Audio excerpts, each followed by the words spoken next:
Hello, hello. Welcome back. All right. We are moving on. Leviticus 2. I'm still kind of shocked. I'm in the third book of the Bible already at the pace that I go. But then again, I have been doing this for 4 years. So we'll see how it goes.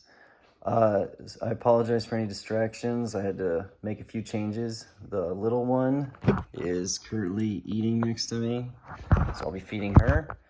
And I have to use a TV tray, which has a wobble, if you can't tell right there. So I'll try to keep it straight. But the video is never the great quality. I don't do any editing. It's the words that matter. You know how eloquent I am. So Leviticus 2, we're still in the offerings. We're moving on to the grain offerings, and I have done a good job. I found my old study Bible, and I found a good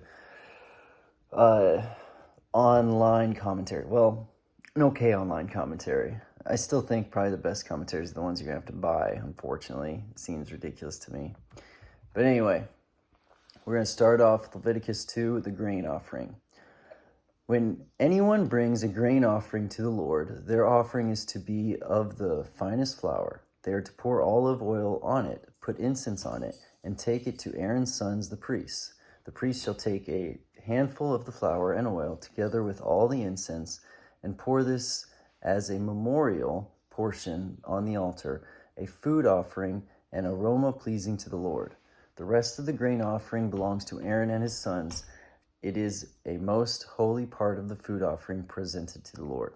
So that's the big thing you're going to get out of this also, especially this portion, is the grain offerings, the extras, is basically what's used to sustain the priest class, the Levites, the sons of Aaron.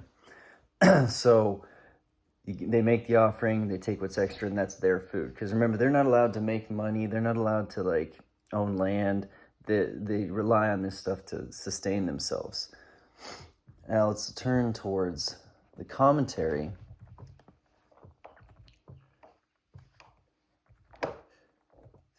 So when it talks about a memorial on the altar, an offering made by fire, this sweet aroma to the Lord, God allowed and received his bloodless sacrifice as an expression of thanksgiving. That's the memorial portion. This is not an atonement for sin.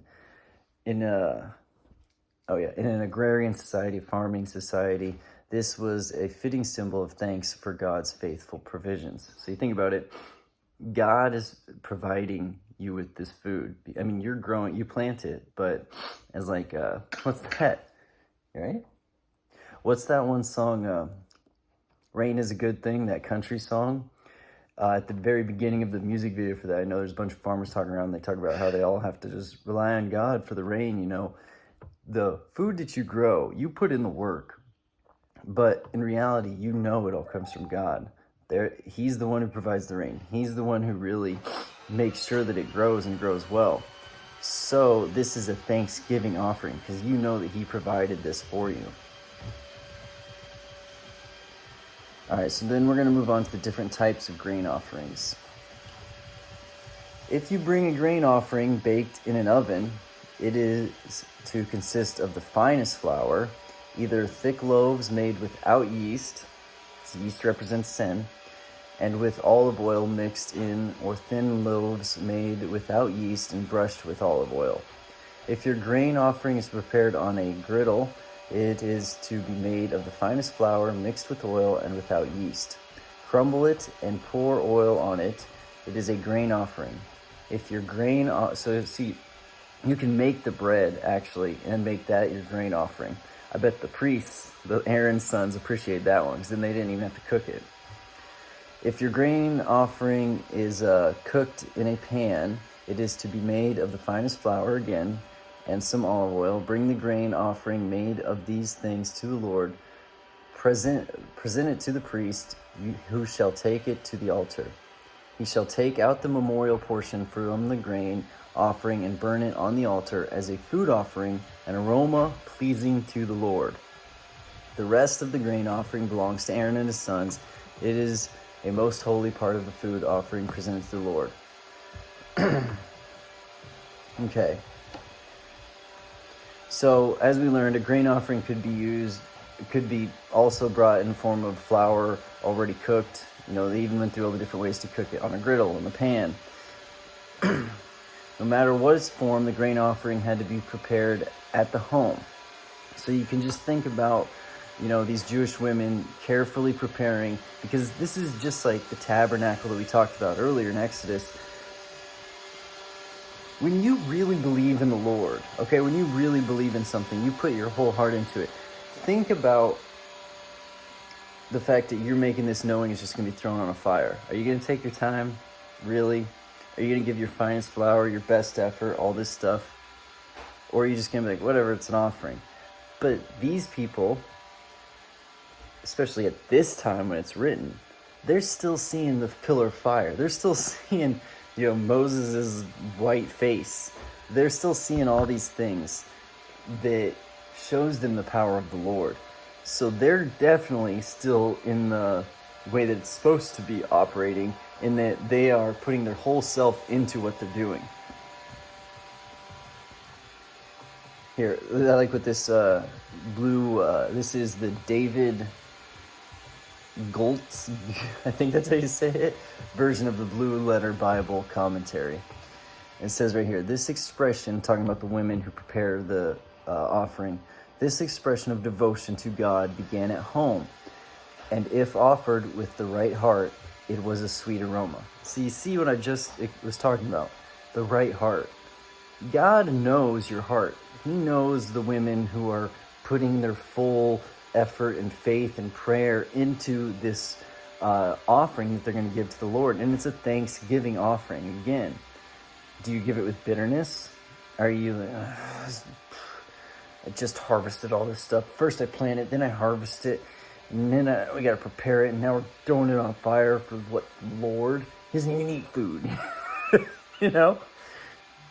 But that's not the point. The point is to show the thanksgiving. And we'll get a little more into that too. What is left of the grain offering shall be for Aaron's sons. Yeah. Excuse me.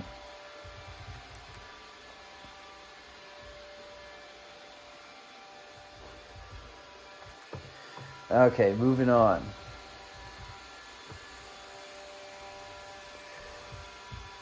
This is verse 11. Every grain offering you bring to the Lord must be made without yeast, for you are not to burn any yeast or honey in a food offering presented to the Lord. You may bring them to the Lord as an offering of the first fruits, but they are not to be offered on the altar as a pleasing aroma. So right there, you may bring them to the Lord. So you can bring stuff with yeast or honey, but that's just going to go to Aaron's sons in the priest class. It's not going to be made as a burnt offering pleasing to the Lord, because to the Lord, we'll get into honey a little bit more too, but according to the Lord, yeast represents sin in our lives. Season all your grain offerings with salt. Do not leave the salt of the covenant of your God out of the grain offering. Add salt to your offerings. If you are someone who's been watching the, and it's free, but the series The Chosen, in the most previous, in the last season, Matthew's trying to help Jesus prepare his Sermon on the Mount, and they're talking about a few things, and Matthew doesn't understand the salt of the earth reference, and Jesus explains to him what salt is, and that's what I'm going to get into here when I talk about the salt and the yeast and the honey. So, I'm going to start with salt since I just mentioned that.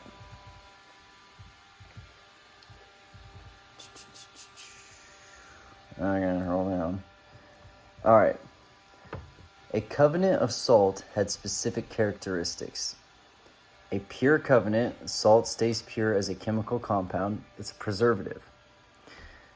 An enduring covenant, here's the preservative part. So it stays pure, it is enduring, it preserves, and is valuable, okay? Because salt was expensive in those days. So those three things are what make it so important, why you need to add it to it. It represents the purity, the enduring preservation of your soul, and it's a valuable thing. So you're not just willy-nilly giving cheap stuff away to God. It's not like you're, it's not a garage sale. You're giving your best stuff away, not your old get-rid-ofs. Let's go back here. We'll start back with the yeast, and then we'll do the honey as well. So again, no grain offering which you bring to the Lord shall be made with leaven. Leaven was prohibited. This leaven wasn't merely yeast, but a pinch of dough left over from the previous batch. So if you've ever made sourdough, that's just kind of what they're talking about. You just take a pinch, you can make another sourdough starter. Lots of people make money doing this. This was how bread was commonly leavened in the ancient world. With a little pinch of dough from the last lump, they could make a whole new lump of dough rise and puff up.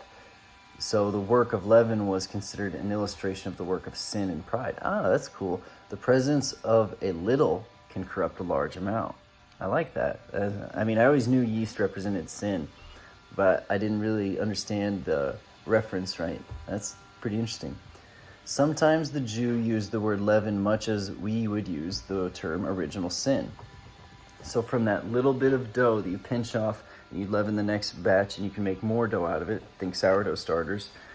That's how sin and pride works. That original sin, that little bit of sin, puffs up and swells up.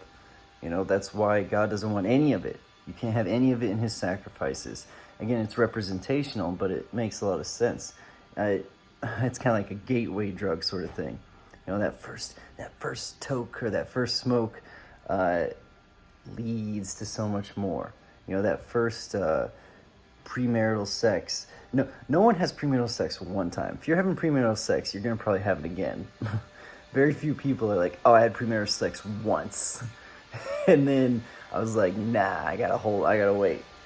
No, usually once you do it, you're like, well, I've already done it. And then you keep going. And that's what the yeast represents, how it puffs up. That little bit can make a large amount.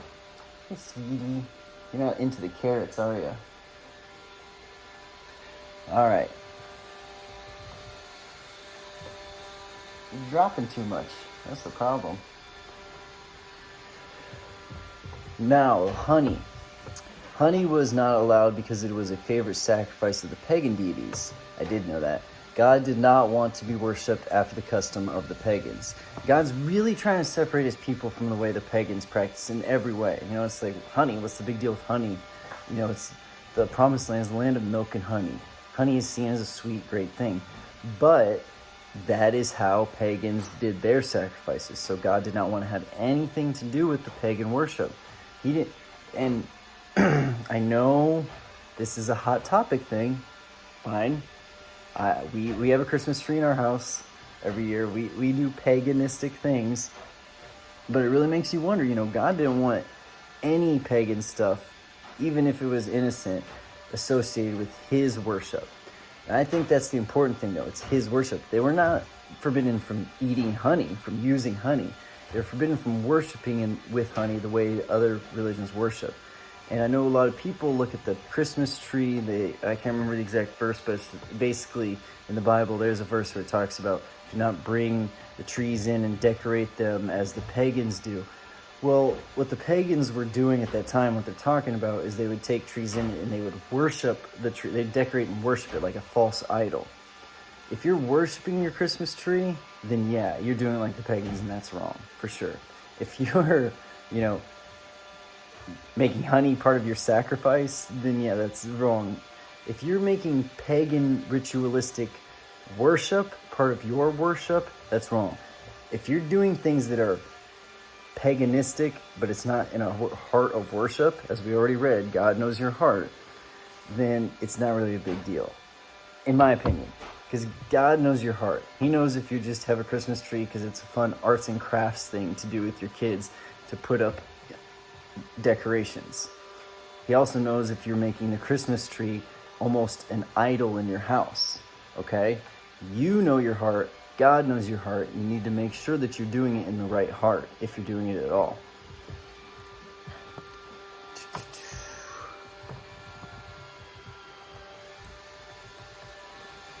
Leaven can make things artificially sour, and honey can make things artificially sweet. God did not want either of these in sacrifice. When we offer ourselves as a living sacrifice, he wants us to come just as we are, without artificially making ourselves more sweet, sour, or sweet. Don't be a phony. It's essentially what that is saying. I always think of that Family Guy episode. He's a big fat phony. No, it's carrots. All right. Moving on. If you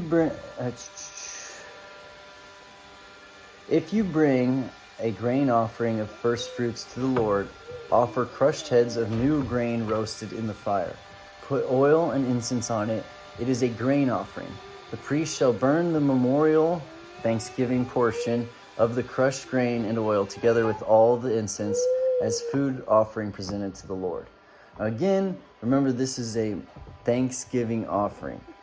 Now this first fruits one I always find fascinating. I know other people don't necessarily agree with it, but to me it's pretty evident, especially having grown up on a farm, being surrounded by this sort of things.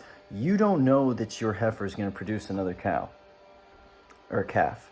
You don't know that your sow is going to have any more piglets.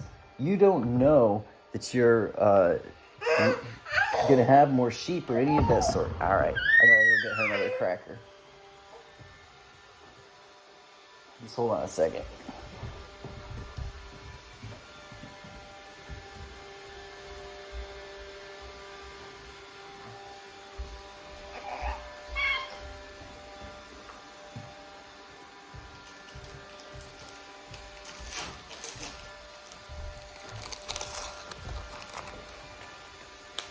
There you go.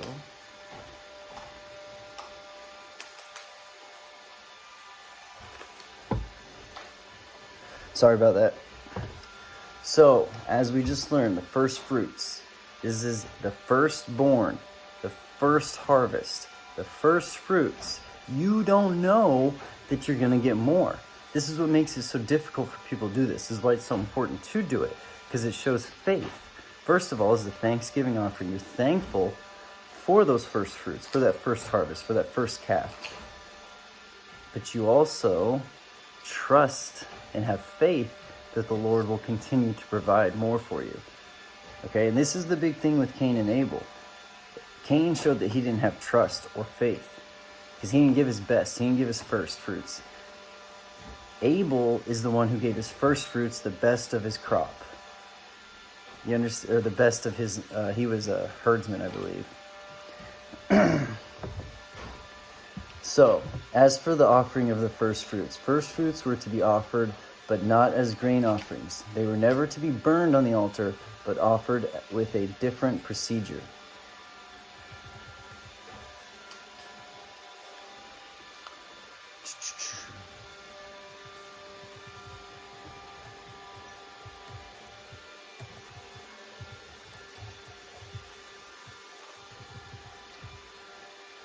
Here we go. This is what I was looking for.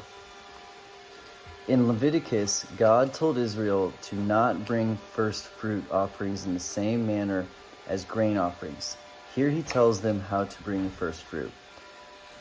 The idea of first fruits was important. The first of the harvest and the firstborn of livestock belong to the Lord. This could be considered risky, is what I was just talking about, giving because the land might not yield much more produce, and the cow or ewe might not give birth again. This is very common. I mean, farmers today, trust me, I mean, with all of our modern technology, still, the firstborn, you know that might be all you're getting out of it. Hopefully not, but that might be all you're getting out of your heifer or out of your ewe. Yet the first still belong to God. The Lord promised to bless this giving of the first fruits and firstborn in faith. Honor the Lord with your possession and with the first fruits of all your increase, so your barns will be filled with plenty and your vats will overflow with new wine. Proverbs 3:9-10. Okay, so we got to the end of Leviticus 2. I really, and I'm a farmer, but I don't practice this stuff, and I probably should. This first fruits thing is important. It's important because it allows God to bless you with plenty. When you show with a true heart, again, you can't do it out of bitterness like Cain did. You have to do it out of willing faithfulness, that you trust the Lord will continue to provide for you. He will, and you will be blessed. It's so hard for people to understand this, but we see it in everything that you observe in real life. You put the hard work in early, it'll pay off later. You sacrifice the first fruits, God will bless you later. But we as a society, we want that immediate gratification. We got the first fruits. This is the first fruits. Let's harvest it. Let's eat it. Let's sell it. Let's make the money. We don't know if we're going to get any more money. And God's telling you, no. I know it's tempting. I know you want that immediate gratification. But you need to offer this to me, and I will bless you. But we're in the material world, and God's in the spiritual. We're like, are you sure you're going to bless us? I don't know. Is God even real? Does God really care about my harvest? I'll just do this. I'll just take care of it. I'll take care of myself, I'm not telling people to go out and burn their first harvest. No. But what I'm telling you to is make your work a sacrifice to the Lord and put your best effort into it. Trust that He will continue to provide for you. If you want to make an offering of your first fruit, do it. Do it as it tells you to. God's not going to be upset with you for that, obviously. And do it with a faithful heart. Don't do it out of bitterness, but also don't do it just because you want to get rich with the next harvest, with the next batch. Do it because you're thankful for the Lord and what He has provided. This is a thanksgiving offering. The grain offerings that we're talking about here are a thanksgiving offering. You have to do it with a thankful heart. You have to do it with a thankful heart. If not, the blessings don't come, okay? Cain gave an offering of the first fruit with a bitter heart, and he did not give his best, okay?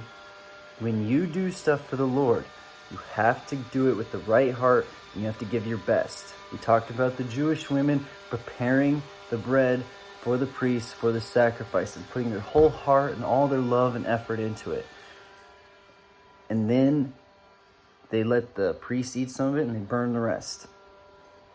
But they do it out of faithfulness and trust in the Lord. This is the key. Only God knows a man's heart. And I know it's hard to understand this.